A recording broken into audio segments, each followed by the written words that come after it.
வணக்கம், நான் உங்கள் Anandhi. Welcome to Anandhi colourful world. நான் இன்றைக்கி செய்ய போகக்கூடிய ரெசிபி மட்டன் பிரியாணி. இந்த தீபாவளிக்கு இந்த மட்டன் பிரியாணியை செஞ்சு பாருங்கள். செஞ்சு பார்த்துட்டு கமெண்ட் சொல்லுங்கள். ரெசிபியை பார்க்குறதுக்கு முன்னாடி எங்கள் சேனலை சப்ஸ்கிரைப் பண்ணாதவங்க சப்ஸ்கிரைப் பண்ணிடுங்க. மறக்காமல் பெல் ஐக்கானையும் ப்ரெஸ் பண்ணிடுங்க. Mutton 1/2 kilo. பிரியாணி செய்கிறதுக்கு முன்னாடி மட்டனை வேக வச்சு எடுத்துடலாம். அதுக்கு ஒரு குக்கரில் 1/2 கிலோ மட்டனை சேர்த்து தேவையான அளவு தண்ணி சேர்த்து கலந்து விட்டுருங்க. இஞ்சி பூண்டு பேஸ்ட் 2 டேபிள் ஸ்பூன், 1/4 டீஸ்பூன் மஞ்சள் தூள், மறுபடியும் கலந்து விட்டுருங்க. குக்கரை மூடி போட்டு நல்லா ஆவி வந்ததுக்கப்புறமா வெயிட் சேர்த்துருங்க. வெயிட் சேர்த்த பிறகு 2 விசில் வரட்டும். வந்ததுக்கப்புறமா லோ ஃப்ளேமில் 10 நிமிஷம் வச்சதுக்கப்புறமா அடுப்பை அணைச்சிருங்க. 2.5 கப் பாஸ்மதி அரிசியை தண்ணியில் நல்லா வாஷ் பண்ணிவிட்டு அரிசியிலேருந்து தண்ணியை நல்லா வடிகட்டிட்டு ஒரு பவுலில் மாற்றி வச்சுருங்க. ஒரு கடாய் எடுத்துக்கிட்டு 1/4 கப் ரிஃபைண்ட் ஆயில் சேர்த்து எண்ணெய் நல்லா சூடானதும் பிரியாணி இலை 1, 2 ஏலக்காய், 2 கிராம்பு, பட்டை, சோம்பு 1/2 டீஸ்பூன் எல்லாத்தையும் எண்ணெயில் சேர்த்துடலாம். எண்ணெயில் நல்லா பொரிஞ்சிடுச்சு. நீல வாக்கில் கட் பண்ண பெரிய வெங்காயம் 3 சேர்த்துருங்க. வெங்காயம் நல்லா பொன்னிறமாக வரது வரைக்கும் இந்த மாதிரி வதக்கி எடுத்துருங்க.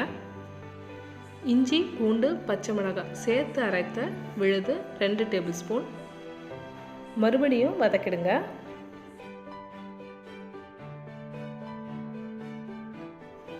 அரைத்த தக்காளி 2 லேசாக வதக்கிடுங்க. எண்ணெயெல்லாம் நல்லா பிரிஞ்சு வந்துடுச்சு. இப்போ இதை அப்படியே குக்கரில் மாற்றிடலாம். இந்த பிரியாணியை குக்கரில் தான் செய்ய போகிறோம்.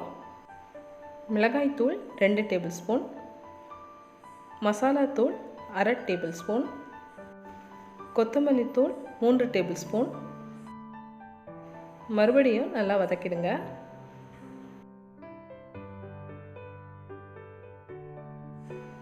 தேவையான அளவு உப்பு சேர்த்துடலாம்.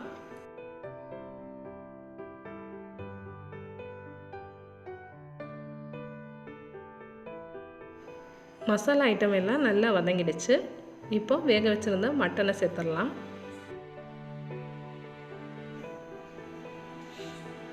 எல்லாத்தையும் ஒரு தடவை நல்லா மிக்ஸ் பண்ணிடலாம். மஞ்சள் தூள் 1/4 டீஸ்பூன். இந்த பிரியாணியில் நான் எந்த ஒரு கலர் பொடியும் சேர்க்க போகிறதில்ல. உங்களுக்கு தேவைப்பட்டுச்சுன்னா நீங்கள் ஒரு பிஞ்சு ஆரஞ்சு ஃபுட் கலர் சேர்த்துருங்க. வடிகட்டி வச்சுருந்த பாஸ்மதி அரிசியை சேர்த்துடலாம்.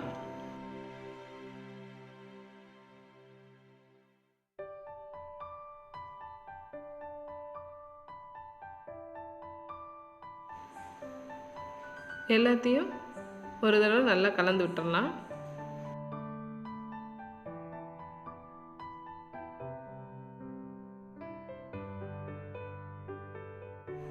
மட்டன் வேக வச்சுருந்த தண்ணியை இது கூட இப்போ சேர்த்துடலாம். நான் 2.5 கப் பாஸ்மதி அரிசி எடுத்துருந்தேன். 1 கப்பு பாஸ்மதி அரிசிக்கு 2 கப் தண்ணி, மொத்தம் 5 கப் மட்டன் வேக வச்சுருந்த தண்ணியை இதில் சேர்த்துருக்குறேன். தேவையான அளவு புதினா கொத்தமல்லி இலை சேர்த்துடலாம்.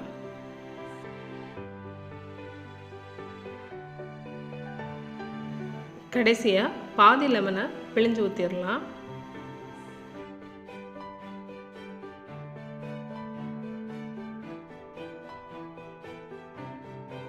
குக்கரை மூடி போட்டுடலாம். நல்லா ஆவி வந்ததுக்கப்புறமா வெயிட் சேர்த்துருங்க. வெயிட் சேர்த்த பிறகு 2 விசில் வந்ததுக்கப்புறமா அடுப்பை அணைச்சிருங்க.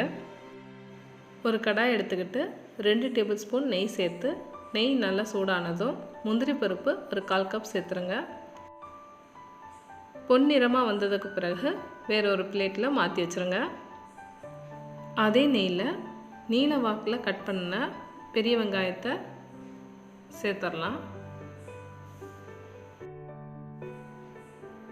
நல்ல பொன்னிறமாக வந்ததுக்கப்புறமா வேற ஒரு பிளேட்டில் மாற்றி வச்சுருங்க.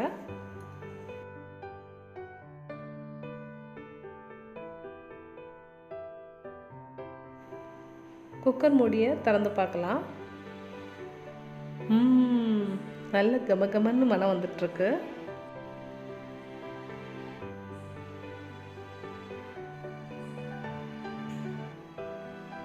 ரைஸ் எல்லாம் ஒன்றோட ஒன்று ஒட்டாமல் நல்லா உதிரி உதிரியாக வந்திருக்கு.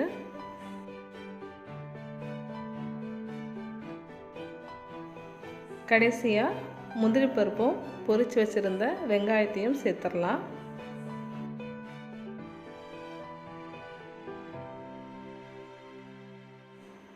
ஒரு தடவை எல்லாத்தையும் கலந்து விட்டுருங்க. சுவையான மட்டன் பிரியாணி சூப்பராக ரெடி ஆகிடுச்சு. உங்களுக்கு இந்த வீடியோ பிடிச்சிருந்ததுன்னா இந்த வீடியோவை லைக் பண்ணுங்கள், ஷேர் பண்ணுங்கள், சப்ஸ்கிரைப் பண்ணுங்கள். மறக்காமல் பெல் ஐக்கானையும் ப்ரெஸ் பண்ணுங்கள். தேங்க்யூ. கீப் வாட்சிங்.